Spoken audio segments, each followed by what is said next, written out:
Hello friends, welcome back to SKD official. आज के video में हम मैथमेटिक्स स्टैंडर्ड ईयर 2023 का एक क्वेश्चन पेपर लेकर प्रस्तुत हैं। इसके एमसीक्यू हम यहाँ पर सॉल्व करेंगे। ये है क्वेश्चन पेपर नंबर का कोड 30/1/1 है ना। ये क्वेश्चन पेपर कोड है और ये मैथमेटिक्स स्टैंडर्ड 2023 क्लास 10 का क्वेश्चन पेपर है। अब इसका हम स्टडी करेंगे। तो एमसीक्यू है 20 एमसीक्यू, तो वो हम स्टडी करेंगे। दोस्तों, अगर आप वीडियो में नए हैं और हमारे चैनल में नए हैं तो सब्सक्राइब कर लीजिए, लाइक कीजिए और अपने दोस्तों को भी भेजिए। आप इस तरीके के क्वेश्चन के कलेक्शन आप देखेंगे कैसे सॉल्व किया जाता है और समझेंगे, और वो आपके एग्जाम के लिए बहुत ही इंपॉर्टेंट हो जाएगा, बहुत ही आपको हेल्पफुल रहेगा। तो आप वीडियो को पूरा देखें और आप अगर वीडियो की स्पीड को बढ़ा के देखेंगे तो आप अपने हिसाब से कर लीजिए और समझिए, क्वेश्चन को खुद भी प्रैक्टिस कीजिए और एग्जाम के लिए रेडी रहिए। ठीक है दोस्तों, तो चलिए स्टार्ट करते हैं। क्वेश्चन नंबर 1 से हिंदी और इंग्लिश दोनों में दिया गया है, तो आप देख सकते हैं इसमें। तो ये है first question. The graph of y is equal to px is given for a polynomial px. The number of zeros of px from the graph is, है ना। तो y is equal to px एक graph दिया है यहाँ पर, है ना। उस ग्राफ में पॉलिनोमियल px का जो ग्राफ दिया है वो देख सकते हैं। तो कोई भी पॉलिनोमियल का जो भी ग्राफ में जो भी दिखाता है, तो नंबर ऑफ जीरोस उसे कहते हैं जो x का वैल्यू होता है ना। x का वैल्यू, तो x का वैल्यू कहाँ पर आएगा? x एक्सिस पर होगा। तो x एक्सिस पर जितने बार वो टच होता है, यहाँ पर तो एक ही टच दिख रहा है, मतलब नंबर ऑफ जीरोस 1 होगा। तो ऑप्शन बी इज करेक्ट हो जाएगा। ठीक है, तो आप उस चीज को देखेंगे, ग्राफ अगर कोई बना है तो एक्स एक्सिस को जितने बार वो टच कर रहा है या इंटरसेक्ट कर रहा है, तो उसी को नंबर ऑफ टच को ही आप नंबर ऑफ जीरोस बोलेंगे। तो यहाँ पर एक ही टच हो रहा है ना। तो अब ऑप्शन बी इज करेक्ट, 1 0 हो जाएगा। ठीक है, next question. The value of K for which the pair of equations K x is equal to y plus 2 and 6x is equal to 2y plus 3 has infinitely many solutions. Infinitely many solutions है, तो आप यहीं पर इसको solve कर सकते हैं, है ना। क्योंकि दोनों इक्वेशंस का जो पोजीशन है, लेफ्ट हैंड साइड एक्स का वेरिएबल है और राइट हैंड साइड वाई का वेरिएबल और कांस्टेंट है, तो दोनों को एक साथ ले सकते हैं या आप स्टैंडर्ड फॉर्म लाके भी बना सकते हैं। ठीक है, तो आप जैसा भी चाहें आप कर सकते हैं। तो इसको हम ऐसे ही बना लेते हैं। तो एक्स का वेरिएबल लेफ्ट हैंड साइड है और वाई का variable and constant right hand side है। ठीक है, तो हम a1/a2 many infinitely many solution का क्या होता है? a1/a2 is equal to b1/b2 is equal to c1/c2, ये होता है फॉर्मूला। तो आप देख लीजिए, a1/a2 क्या हो जाएगा? k/6 is equal to b1/b2 1/2 और c1/c2 2/3। अब सिर्फ हम इतने को देखेंगे तो के का वैल्यू तो हमको 3 दिख रहा है, लेकिन आप इसको भी देखिए 2/3 जो कि 1/2 के इक्वल नहीं है ना। तो ये दोनों जो इक्वेशन है वो इन्फिनिटली मेनी सोल्यूशन के होंगे भी नहीं, है ना, क्योंकि c1/c2 इक्वल नहीं हो रहा है। इन्फिनिटली मेनी सोल्यूशन के लिए a1/a2 is equal to b1/b2 is equal to c1/c2 होना चाहिए, है ना। अपने कॉन्सेप्ट में आपको कॉन्फिडेंस होना चाहिए, है ना। अपने कॉन्सेप्ट में आप कॉन्फिडेंस रहेंगे तो आसानी से आप क्वेश्चन को सॉल्व कर सकते हैं, है ना। तो डज नॉट एग्जिस्ट करके जो दिया है वही आंसर आ जाएगा, क्योंकि यहाँ पर जो इन्फिनिटली मेनी सोल्यूशन के लिए ये दोनों इक्वेशन वेरीफाई नहीं कर रहे हैं, है ना। दोनों इक्वेशन का वेरीफाई नहीं हो रहा है इन्फिनिटली मेनी सोल्यूशन में, तो के का वैल्यू हम डज नॉट एग्जिस्ट को लिखेंगे। ठीक है, next question. If p-1 p+1 and 2p+3 are in AP, then the value of p। p का वैल्यू निकालना है जब ये तीनों क्या होंगे? AP में होंगे। तो AP में होंगे तो क्या करेंगे? सबसे पहले हम क्या क्या निकालेंगे? कॉमन डिफरेंस निकाल लीजिए। तो p+1, है ना, माइनस हो जाएगा p-1। ठीक, तो कितना आ जाएगा? यहाँ से देखेंगे p+1 माइनस p, और यहाँ पर माइनस माइनस प्लस हो जाएगा तो ये +1। ठीक, तो p और p यहाँ कैंसिल हो जाएगा, आ जाएगा क्या? 2। कॉमन डिफरेंस यहाँ पर 2 आ रहा है। अब दूसरे में कॉमन डिफरेंस देखेंगे तो 2p+3। ठीक है, अब ये माइनस p+1 ब्रैकेट में रख देंगे इज इक्वल टू, अब देखेंगे तो 2p+3 माइनस p -1। ठीक है, तो यहाँ से कितना मिल जाएगा आपको? ये 2p में एक p माइनस हो जाएगा तो p पॉजिटिव में आएगा, और 3 में एक -1 चला जाएगा तो बचेगा +2, p+2। तो जो कॉमन डिफरेंस है, फर्स्ट में जो कॉमन डिफरेंस निकालने हैं और सेकंड में जो कॉमन डिफरेंस निकालने हैं, दोनों इक्वल हो जाएगा क्योंकि AP में है। तो p+2 इज इक्वल टू 2।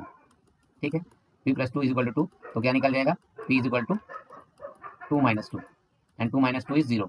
तो ऑप्शन सी करेक्ट हो जाएगा, p का वैल्यू 0 आ रहा है। ठीक, next question. Fourth, in what ratio does x axis divide the line segment joining the points A point है 3 6 है एंड बी पॉइंट कितना -12 -3। तो क्या होता है, जो लाइन सेगमेंट के ज्वाइनिंग पॉइंट्स को, जो लाइन सेगमेंट ज्वाइनिंग पॉइंट कौन से रेशियो में डिवाइड कर रहा है, उसके जानने के रेशियो हमारा m1 और m2 वाला यूज कर लेंगे। तो हम क्या लिखेंगे? एक्स एक्सिस डिवाइड, मतलब एक्स एक्सिस डिवाइड कर रहा है कहाँ पर?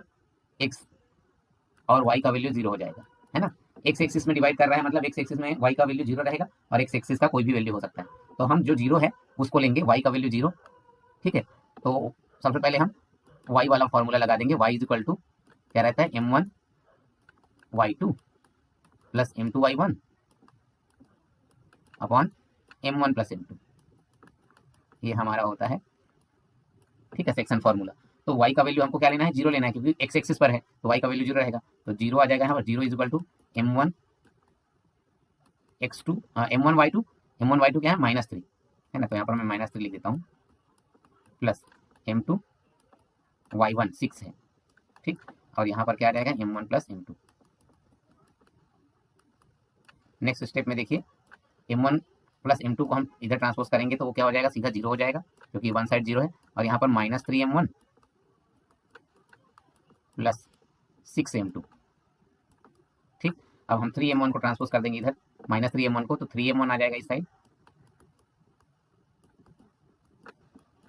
और अदर साइड होगा 6m2, और यहाँ से 3 1 इज 3, 3 2 जा 6, तो m1 अपॉन m2 कितना आ गया, m1 upon m2 is equal to 2/1, तो 2:1 is correct answer, D option is correct, 2:1, ठीक है। नेक्स्ट क्वेश्चन पर चलते हैं दोस्तों, नंबर 5 पर, ये है number 5 question. In the given figure PQ is tangent to the circle centred at O, if angle AOB is equal to 95 degree, then the measure of angle ABQ will be, है ना। इसमें question में बोल रहा है कि angle AOB 95 degree है, तो हमको क्या निकालना है, एंगल ABQ निकालना है, ये वाला एंगल निकालना है। तो दोस्तों आप सबको समझ में आ रहा होगा कि अगर ये ट्राइंगल बन रहा है तो ये और ये साइड इक्वल हो जाएगा, है ना, OB और OA और OB दोनों इक्वल हो जाएगा, दोनों साइड इक्वल हो जाएंगे, तो उसके फ्रंट एंगल्स आल्सो इक्वल हो जाएंगे। इक्वल क्यों होगा OB और OA, क्योंकि दोनों क्या है, रेडियस आर है, दोनों रेडियस एक ही सर्कल का, इसलिए इक्वल हो गया, तो दोनों साइड इक्वल हो गए, तो क्या होगा, ये एंगल और ये एंगल इक्वल हो गया, तो बाकी बचे 180 में से 95 को हम निकाल देंगे, 180 डिग्री से 95 डिग्री निकाल देंगे, क्योंकि ट्राइंगल का एंगल सम प्रॉपर्टी होता है, one total sum of all the angles of the triangle 180 degree होता है, उसमें से एक एंगल दिया है 95, हम सब्ट्रैक्ट करेंगे तो कितना बचेगा 85, क्योंकि 90 एंड 90 180 होता है, तो 85 बचा। अब 85 बचा, जो भी एंगल बच रहा है वो इसका हाफ कर देंगे हम, तो कितना होगा 42.5, ठीक है। तो एंगल OAB भी नहीं 42.5 होगा, और एंगल ये वाला एंगल भी क्या होगा 42.5 होगा, लेकिन हमको क्या चाहिए, उसके नीचे वाला ये वाला एंगल, ठीक। लेकिन हमको क्या पता है कि ये एक टेंजेंट है, PQ is a tangent, tangent क्या होता है, सेंटर से पॉइंट ऑफ कांटेक्ट को मिलाने वाला रेडियस, और टेंजेंट दोनों क्या होते हैं, परपेंडिकुलर होते हैं, है ना, तो ये परपेंडिकुलर है, तो इधर भी परपेंडिकुलर होगा, और परपेंडिकुलर है तो ये एंगल को हम हटा देंगे उस 90 डिग्री में से, तो यहाँ पर ABQ आ जाएगा, है ना। तो हम क्या करेंगे, 90 डिग्री एंगल बन रहा है, उसमें हम माइनस कर देंगे 42.5, ठीक है, 42.5 माइनस कर देंगे तो क्या आ जाएगा 43, और 47 होता है 90, है ना, तो ये 43 नहीं है, उससे 5.5 कम है, तो 47.5 आ जाएगा, 47.5 डिग्री एंगल आ जाएगा, ये आपका option A is correct. 6 number question में देखिए, if 210A is equal to 3, then the value of 4 sin A plus 3 cos A upon 4 sin A minus 3 cos A। ये क्वेश्चन को अलग अलग तरीके से भी आप बना सकते हो दोस्तों।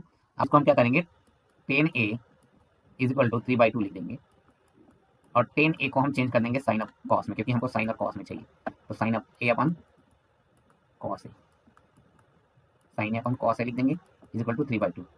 अब हमको 4 sin A चाहिए और 3 cos A, देखिए cos के साथ 3 मल्टीप्लाइड है, साइन के साथ 4 मल्टीप्लाइड है, साइन के साथ 4 चाहिए और cos के साथ 3 चाहिए, तो 4/3 का मल्टीप्लाई कर देंगे, तो 4 मल्टीप्लाई 4/3 मल्टीप्लाई कर दिया, इसमें भी हमको 4/3 मल्टीप्लाई करना पड़ेगा, ठीक है। तो 4/3 हमने इसमें मल्टीप्लाई कर दिया, left hand side right hand side दोनों साइड सेम नंबर का मल्टीप्लाई करने से वैल्यू कोई चेंज नहीं होता, तो यहाँ पर 3 1 is 3 और 3 1 is 3, 2 1 is 2 और 2 2 is 4, तो हमको क्या मिल गया 4 sin A upon 3 cos A is equal to only आ गया 2 हमारे पास, ठीक है। अब क्या हो रहा है, यहाँ पर देख सकते हैं कि 4 sin A plus cos A और 4 sin A minus 3 cos A, 4 sin A plus 3 cos A और 4 sin A minus 3 cos A आ रहा है, तो यहाँ पर 4 sin A और 3 cos A दिया है, तो हम क्या कर देंगे 4 sin A plus 3 cos A upon 4 sin A minus 3 cos A, ठीक, इतना कर देंगे, इसको बोलते हैं हम कंपोनेंडो एंड डिविडेंडो रूल। तो वैसे ही राइट साइड भी हो जाएगा, तो यहाँ पर 2 है तो 2/1 मान के चलेंगे, तो ऊपर में हो जाएगा 2 + 1 और नीचे में हो जाएगा 2 - 1, ठीक है।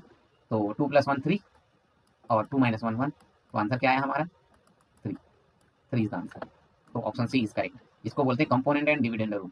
ठीक है, ये कंपोनेंट एंड डिविडेंड रूल होता है ना। ठीक, तो प्लस और माइनस दोनों है, तो हमको वही कर देना है, लेफ्ट हैंड साइड और right hand side both side, तो आपको आंसर मिल जाएगा। तो आप चाहे पहला वाला मेथड आपको अच्छा लगता हो तो उससे कर लीजिए, नहीं तो सेकंड वाला मेथड से कर लीजिए। नेक्स्ट क्वेश्चन दोस्तों, 7th number, if alpha beta are the zeros of a polynomial px is equal to x square plus x minus 1, then 1 upon alpha plus 1 upon beta equals to, तो 1 upon alpha plus 1 upon beta मतलब क्या करेंगे हम, इसको जब solve करेंगे तो alpha beta उसका एलसीएम आ जाएगा। अल्फा बीटा में अल्फा डिवाइड करेंगे तो बीटा ऊपर में, और अल्फा बीटा में बीटा डिवाइड करेंगे अल्फा आ जाएगा अल्फा। तो अल्फा प्लस बीटा करो चाहे बीटा प्लस अल्फा करो, तो इसको अल्फा प्लस बीटा में लिख सकता हूँ अपॉन अल्फा इंटू बीटा। तो अल्फा और अल्फा प्लस बीटा क्या होता है, यहाँ पर जो वैल्यू आता है ना, इसको हम अल्फा प्लस बीटा और अल्फा इंटू बीटा के फॉर्म में लिख देंगे, तो x square minus minus minus 1 x, ठीक, माइनस 1। ठीक है, तो यहाँ पर जो value alpha plus beta bracket में जो रहता है माइनस रहता है, अल्फा प्लस बीटा ब्रैकेट में रहता है ना, तो alpha plus beta equal to -1 हो गया। ठीक है, और अल्फा इंटू बीटा ये होता है अल्फा इंटू बीटा, तो ये भी -1 है ना, यहाँ पर प्लस होता है और यहाँ ब्रैकेट में आ जाता है -1 प्लस अल्फा इंटू बीटा, है ना। ठीक है, तो अल्फा इंटू बीटा क्या आया -1, तो alpha plus beta -1 alpha into beta -1, -1 upon -1 क्या हो जाएगा 1 हो जाएगा, है ना। तो option A is correct. Next question 8 number, the least positive value of K for which the quadratic equation 2x square plus kx minus 4 equal to 0 has rational roots. तो rational roots ध्यान से देखिए, रैशनल, ठीक है, तो यहाँ पर एक रैशनल रूट्स फाइंड करना है ना। तो रैशनल रूट्स फाइंड करना है, के का कौन सा वैल्यू होगा जो रैशनल रूट फाइंड होगा। ठीक है, तो आपको देखते ही समझ में आएगा के का कौन सा वैल्यू। ठीक, तो अब अगर हम alpha plus beta minus B upon A, alpha into beta क्या हो जाता है माइनस सी अपॉन ए। ठीक, तो ए का कौन सा वैल्यू का रैशनल रूट्स है, रैशनल रूट्स के लिए देखना है हमको माइनस बी अपॉन ए, अगर माइनस बी अपॉन ए अब देख लीजिए। ठीक है, तो ऑप्शन में हम चेक करेंगे ए ऑप्शन के लिए, अगर प्लस माइनस 2√2 लेते हैं, माइनस बी का वैल्यू प्लस माइनस √2 लेते हैं तो प्लस माइनस ही रहेगा अपॉन ए, ए क्या है 2 है, तो 2 1 is 2 2 1 is 2। ठीक, दोनों का वैल्यू क्या आ रहा है प्लस माइनस √2। ठीक, प्लस माइनस √2, तो ये तो इरेशनल नंबर है ना। किसी भी दो नंबर का अगर सम इरेशनल है तो वो दोनों में से कोई ना कोई एक इरेशनल तो होगा, कम से कम एक इरेशनल होगा, है ना। तो यहाँ पर बोल रहा है कि has rational roots, roots rational होने चाहिए, तो यहाँ पर इरेशनल नंबर आ रहा है दोनों का सम, मतलब यहाँ से ये नंबर तो इरेशनल नंबर आएगा नहीं। अब हम क्या करेंगे, alpha plus beta is equal to minus B by A, तो माइनस बी बाई ए के लिए हम अगर ये √2 को देखते हैं तो माइनस √2 अपॉन 2, तो ये भी इरेशनल नंबर आ रहा है, तो ये भी नहीं होगा। ठीक, अब देखिए दो ऑप्शन बचे हैं हमारे पास। ठीक, तो के का कौन सा वैल्यू, ठीक, के कौन से वैल्यू के लिए रैशनल रूट्स है बोल रहे हैं, वो भी पॉजिटिव वैल्यू, के का कौन सा पॉजिटिव वैल्यू। तो आप देख लीजिए दो वैल्यू बचे हैं, एक प्लस माइनस 2 एक पॉजिटिव 2। तो पॉजिटिव के का पॉजिटिव वैल्यू कहने का मतलब है कि सिर्फ पॉजिटिव होना चाहिए, निगेटिव नहीं। तो यहाँ पर तो निगेटिव और पॉजिटिव दोनों दिया है के का वैल्यू, तो ये तो बिल्कुल भी नहीं होगा। तो ऑप्शन में हमारा बी ही सही होगा, क्योंकि 2 ही पॉजिटिव वैल्यू है के लिए, है ना। दो ऑलरेडी ये कैंसिल हो गए, रिजेक्ट हो गए, दो ऑलरेडी नॉट वैलिड हो गए क्योंकि इरेशनल नंबर थे, हमको रैशनल रूट चाहिए, है ना। तो रैशनल रूट चाहिए और के का वैल्यू पॉजिटिव में होने चाहिए। तो यहाँ पर ये प्लस माइनस में है तो ये पॉजिटिव नहीं होगा, है ना, प्लस माइनस में है तो पॉजिटिव भी होगा और निगेटिव भी, तो हमको सिर्फ पॉजिटिव लेना है, तो यहाँ पर पॉजिटिव वैल्यू जो दिया है वही उसका आंसर रहेगा बी। तो इस तरीके से दिमाग लगाना है, आपको आसानी से समझ में आ जाएगा, है ना। अल्फा प्लस बीटा का के लिए हमको वैल्यू निकालना है, अल्फा प्लस बीटा के लिए हमको वैल्यू निकालना है, क्योंकि के माइनस बी बाई ए के लिए भी ही यूज होगा, माइनस बी बाई ए में बी के लिए यूज होगा, इसलिए अल्फा प्लस बीटा का वैल्यू लगा के चेक करना है। ओके, नेक्स्ट क्वेश्चन दोस्तों, 3/4 10 square 30 degree minus 6 square 45 degree plus sine square 60 degree, तो यहाँ पर वैल्यू क्या होगा, तो 3/4 मैं लिख देता हूँ पहले, और 10 स्क्वायर 30 डिग्री, 30 डिग्री का 10 30 का डिग्री का होता है 1/√3 और इसका स्क्वायर माइनस 6 स्क्वायर 45 डिग्री। ठीक है, तो कॉस 45 का होता है 1/√2, सेक 45 का हो जाएगा √2 का, जो कॉस का रेसिप्रोकल होता है सेक स्क्वायर, और साइन 60 डिग्री √3/2 का स्क्वायर। ठीक, नेक्स्ट स्टेप में क्या करेंगे, हम इसको सॉल्व करेंगे, 3/4 मल्टीप्लाई 1/3 स्क्वायर हो गया, तो -2 प्लस 3/4। ठीक है, तो ये 3 1 is 3 3 1 is 3 कैंसिल हो गया, बचा क्या हमारे पास 1/4 -2 प्लस 3/4। अब तीनों का एलसीएम क्या हो जाएगा 4, ठीक है। यहाँ पर 1 आएगा, लेकिन यहाँ पर इसका डिनोमिनेटर 1 है तो ये डिवाइड होगा 4 से, 4 2 8, तो ये -8 हो जाएगा और यहाँ पर +3 आएगा, ठीक। तो क्या बच रहा है हमारे पास 3 और 1 4, तो -4/4, 4 1 is 4, 4 1 is 4, आ गया कितना आंसर -1। तो आंसर क्या है -1, ऑप्शन ए इज करेक्ट, ठीक है। Next question, curd surface area of a cylinder of height 5 centimetre is 94.2 centimetre square, radius of the cylinder is, है ना। Curd surface area of cylinder, curd surface area of the cylinder क्या होता है 2 पाई R H, जहाँ H height होता है और are radius, ठीक है। कितना दिया है 94.2 सेंटीमीटर स्क्वायर, ठीक है। और यहाँ पर हाइट दिया है 5, ठीक है। तो मैं यहाँ पर क्या कर देता हूँ 3.14 और आर का वैल्यू हमको फाइंड करना है, एच का वैल्यू दिया है 5 ऑलरेडी, ठीक। तो हम क्या कर देंगे इज इक्वल टू 94.2। अब यहाँ पर आ जाएगा आर को मैं रख लेता हूँ, बाकी सबको ट्रांसपोज कर दूंगा 94.2 अपॉन, ठीक है। तो मैं ये 2 से 10 5 का मल्टीप्लाई करके 10 लिख देता हूँ, 3.14 भी ट्रांसपोज होगा तो इस साइड आएगा मल्टीप्लाई 10, ठीक। अब इसको हम डिवाइड करेंगे इसमें, तो इसके 3 टाइम में जा सकता है, ये देखिए 314 है ना, अगर हम 3 से मल्टीप्लाई करेंगे 3 2 3 4 12 होता है तो 2 आएगा लास्ट में, लास्ट डिजिट, और 3 3 9, तो 9 आएगा फर्स्ट डिजिट, है ना। तो इसलिए हम 3 से करके देखते हैं, ये हमारा गेस है और आप वैसे कर सकते हैं। 3 4 12, 12 की 1 12 2 लिख देंगे और 1 इज कैरी, 3 1 इज 3 और 1 4 और 3 3 9, ठीक। और ठीक है, तो 942 इसी में आ रहा है ना। अब देख लेंगे क्या डेसिमल को, ठीक। डेसिमल आपको यहाँ पर है, ठीक है। तो क्या हो जाएगा 9.42 आ जाएगा 3 टाइम, है ना। तो ये 30 टाइम में जाएगा 1 टाइम और ये 30 टाइम में, ठीक। क्योंकि डेसिमल यहाँ नहीं है, डेसिमल उसके बाद, ठीक है। 30 टाइम में, तो 30 में 10 डिवाइड हो जाएगा, 3 आ जाएगा 3 सेंटीमीटर। तो आंसर क्या आया हमारा B option 3 centimetre. Next question friends 11 number, the distribution below gives the marks obtain by 80 students on a test, ठीक है। मार्क्स गिवन, यहाँ पर मार्क्स दिया है, नंबर ऑफ स्टूडेंट्स दिए हैं, तो model class of this distribution आपको फाइंड करना है ना। तो सब लेस देन 10 लिखा है, मतलब हम इसको 0 to 10 लिख सकते हैं, ठीक। लेस देन 20 लिखा है तो हमको 10 to 20 लिखना है, लेकिन इसका जो फ्रीक्वेंसी नंबर ऑफ स्टूडेंट इसका तो 3 रहेगा, लेकिन लेस देन 20 में ये लेस देन 10 ही आ रहा है, तो यहाँ से 3 माइनस कर देंगे, 12 में 3 माइनस करेंगे तो आ जाएगा हमारे पास 9, ठीक है। लेस देन 30 तो इसको हम 20 माइनस 22 30 कर देंगे, और तब 27 में 12 माइनस करना पड़ेगा ये पूरा, क्योंकि ये 12 जो है वो लेस देन 30 सारा है, तो यहाँ 12 माइनस कर देंगे तो हमको क्या मिल जाएगा 15, ठीक। तो लेस देन 40 में 30 to 40 तो 57 में हम 27 माइनस करना पड़ेगा, 57 में 27 माइनस करेंगे तो ये आ जाएगा 30, ठीक है। उसके बाद लेस देन 50 मतलब 40 to 50, 40 to 50 में क्या होगा 40 to 50 है तो 57 से माइनस करेंगे तो कितना आ जाएगा 18, ठीक है। लेस देन 60 मतलब 50 to 60, इसमें 80 में हम 75 माइनस करेंगे, आ जाएगा हम यहाँ पर 5। तो देख लेंगे नंबर ऑफ फ्रीक्वेंसी जिसका भी ज़्यादा है वही मॉडल क्लास होगा, यहाँ पर जो 30 दिख रहा है उसी का नंबर ऑफ फ्रीक्वेंसी ज़्यादा है, तो 30 to 40, तो आंसर आ जाएगा हमारा 30 to 40 मॉडल क्लास, ठीक है।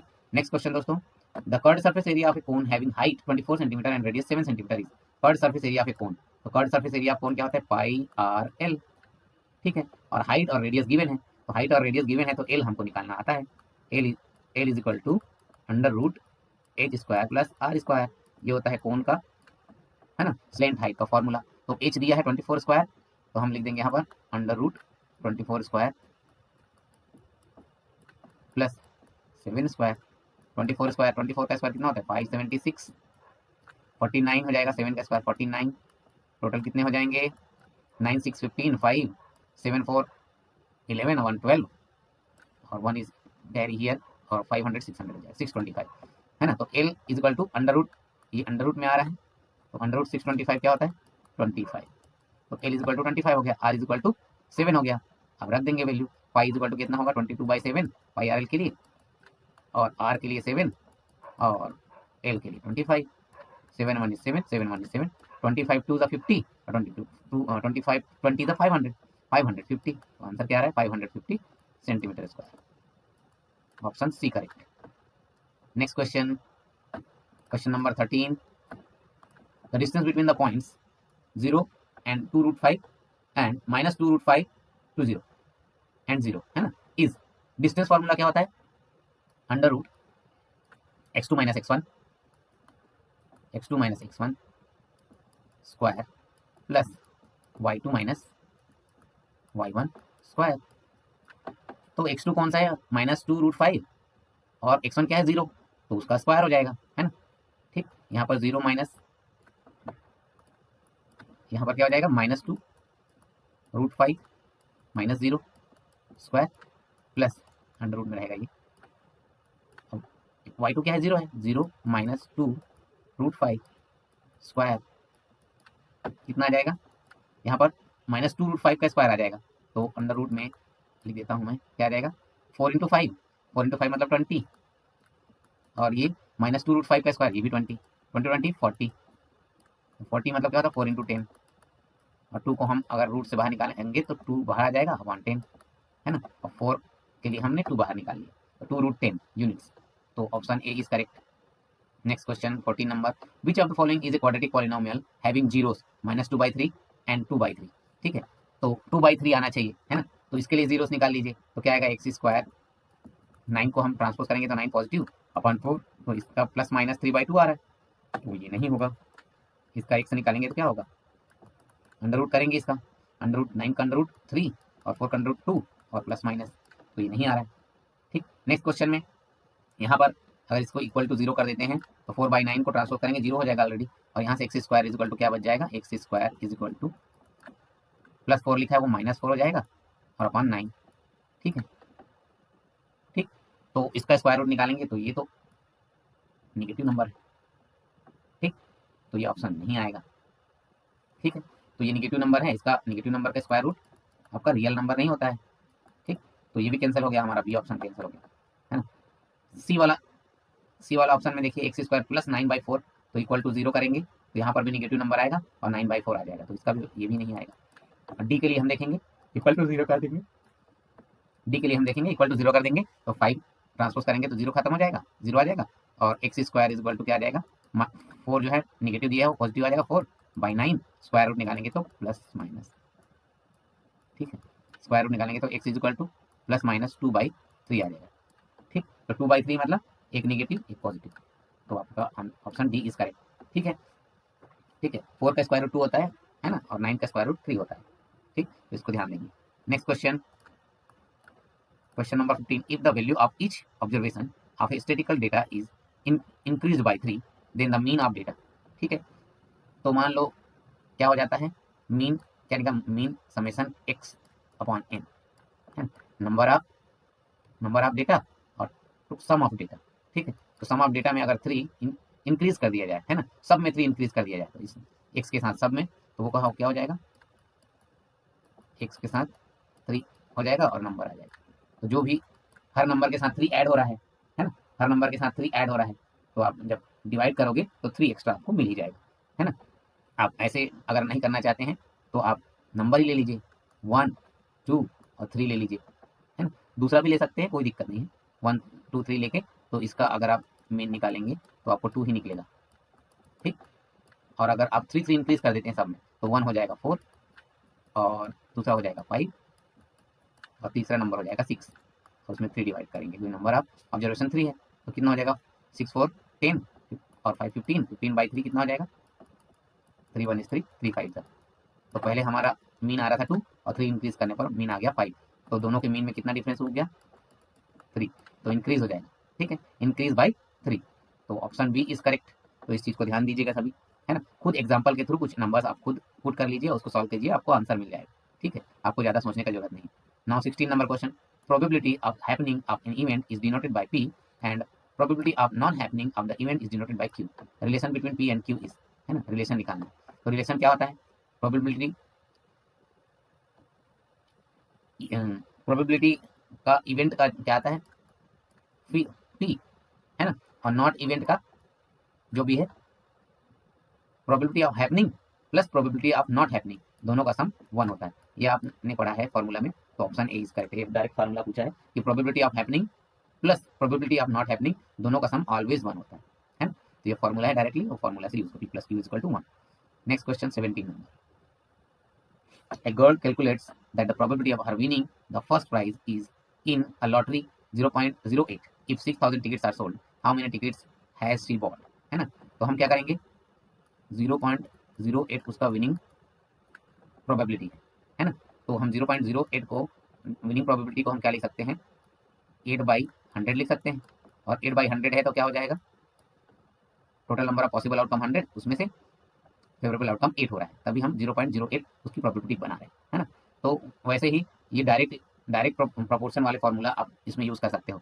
तो टोटल टिकट सोल्ड कितना है, 6000, जिसमें से जिसका प्रोबेबिलिटी बन रहा है ना, गर्ल का प्रोबेबिलिटी बन रहा है कितने टिकट बेचने पर, तो वो नंबर ऑफ टिकट, ठीक है, number of tickets for first price, कितना टिकट खरीदने पर बन रहा है लॉटरी का टिकट, तो वो एक्स हम ले लेंगे और यहाँ से एक्स का वैल्यू हमको फाइंड करके बन जाएगा, है ना। तो 10 1 is 10 और यहाँ से सॉरी 100 1 is 100, 100 1 is 100 और यहाँ पर 6000 है, उसमें 100 डिवाइड करेंगे 60 आ जाएगा, इसको हम क्या करेंगे, क्रॉस मल्टीप्लाई करेंगे।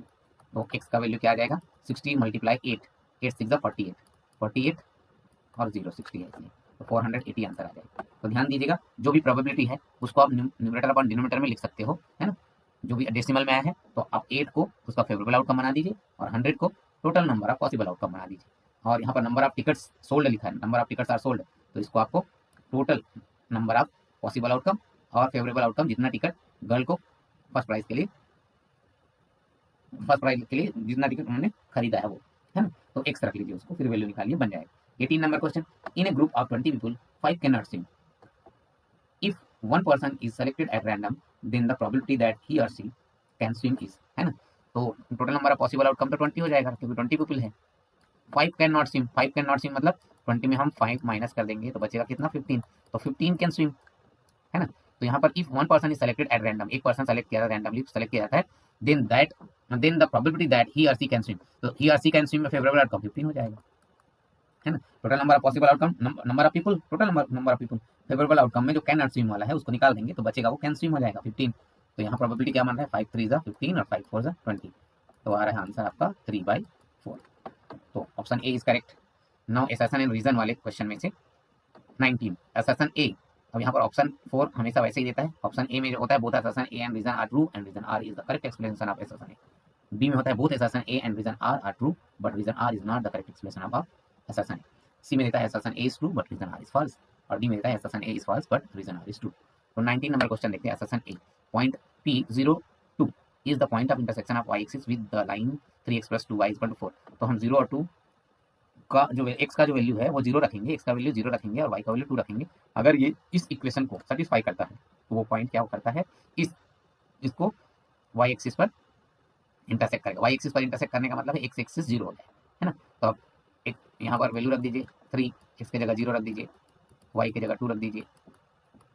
देखिए तो 3 0 0 2 2 4 = 4, 4 आ रहा है ये, तो ये सेटिस्फाई कर रहा है, मतलब section A is correct. The distance of point P02 from x axis is 2 unit. तो हम बना लेते हैं, ये एक्स एक्सिस है, ये वाई एक्सिस है, ये 0 है। तो point P0 to 2, point P0 मतलब एक्स का 0 है, मतलब वाई एक्सिस पर होगा वो, वाई एक्सिस पर 2 है सपोज यहाँ पर, तो वाई एक्सिस से उसका डिस्टेंस बोल रहा है, तो वाई एक्सिस से डिस्टेंस, वाई का जो कोऑर्डिनेट है वही उसका डिस्टेंस होगा, है ना। तो ये भी करेक्ट है, आर इज करेक्ट। लेकिन क्या एक्सप्लेनेशन सही है, तो ध्यान से देखेंगे अभी। देखिए यहाँ पर जो पॉइंट है 02 is the point of intersection of y axis with the इतना, करेक्ट है। द डिस्टेंस, अब डिस्टेंस दे दिया है इसमें, distance 02 from x axis 2 unit, भी करेक्ट है। लेकिन करेक्ट एक्सप्लेनेशन कब होता, जब लिखा होता है कि the point satisfy the line is हाँ, the point satisfy the line is the line, the point satisfy the line, the point is lie in the line, है ना। The point is will be lie on the line, है ना। ऐसा कुछ दिया होता है तो ये इसको सेटिस्फाई करता है, और रीजन जो होता है वो करेक्ट एक्सप्लेनेशन होता है, ठीक है। क्या होना चाहिए, the point P satisfy the line, so the point P lie on the line, है ना। ऐसे करके सेटिस्फेक्शन होता है उस रीजन का, है ना, या रीजन का एक्सप्लेनेशन होता है, एक्सप्रेशन का एक्सप्लेनेशन होता है वो रीजन करता है ना। लेकिन यहाँ पर दोनों अलग अलग हो रहे हैं, भले ही दोनों ट्रू है, तो यहाँ पर ऑप्शन बी जो होगा, है ना, ऑप्शन बी 19 के लिए ऑप्शन बी जो होगा वो सही होगा, क्योंकि यहाँ पर दोनों सही हैं but reason R is not correct explanation of assertion A, ठीक। 19 नंबर यहाँ पर देखें, assertion A, the perimeter of triangle ABC is a rational number, ठीक है। तो रैशनल नंबर है कि नहीं देख लीजिए, तो हाइपोटेनस क्या निकलेगा, 3² + 2², ठीक है। इज इक्वल टू 3 स्क्वायर 9 हो जाएगा, 2 स्क्वायर 4 हो जाएगा। हाइपोटेनियस निकाल रहे हैं, है ना, परपेंडिकुलर का स्क्वायर अपॉन बेस का स्क्वायर, तो हाइपोटेनियस स्क्वायर मिल जाएगा। ठीक, तो ये आ गया 13। अब हमको हाइपोटेनियस AC चाहिए, तो AC चाहिए तो क्या हो जाएगा 13 का स्क्वायर रूट, तो ये स्क्वायर रूट आ गया। और पेरीमीटर निकालेंगे तो इन सब का एडिशन होगा, 3 + 2 + 13 करके देख लीजिए, 3 + 2 + √13, पेरीमीटर क्या होगा 3 + 2 + √13 आ जाएगा। तो कितना हुआ 5 + √13, जो कि इरेशनल नंबर, इरेशनल नंबर होगा। ठीक, तो इरेशनल नंबर होगा तो assertion A इज रॉन्ग, ये तो रॉन्ग हो गया। The sum of squares of 2 rational number is always rational. The sum of squares of 2 rational number, 2 rational number का स्क्वायर रैशनल नंबर होगा, तो ये करेक्ट है। तो reason assertion A is false and reason R is true. ठीक, ठीक है, 2 rational number का एडिशन ऑलवेज रैशनल नंबर होता है, ये ऑलवेज ट्रू है ना। तो reason R is true but assertion A is wrong, तो आपका assertion A is false but reason R is true. ठीक, D option is correct for 20। ठीक, तो हम इस प्रकार से हमारे 20 MCQs कंप्लीट होते हैं दोस्तों। ठीक है, तो इसी प्रकार के नॉलेजेबल वीडियो के लिए और इंपॉर्टेंट क्वेश्चंस जानने के लिए हमारे चैनल में बने रहिए, और हम लगातार ये MCQ का सीरीज डाल रहे हैं, और इससे आप लाभ लीजिए, आप अपनी प्रैक्टिस कीजिए और नए नए क्वेश्चन देखिए, ताकि वो अगर एग्जाम में आ जाए तो आपको आसानी से बन जाए। अपने फ्रेंड्स के लिए भी शेयर कीजिए और उनको मोटिवेट कीजिए कि वीडियो देखें और अपना नॉलेज बढ़ाएं, ताकि एग्जाम में अच्छा नंबर पा सकें।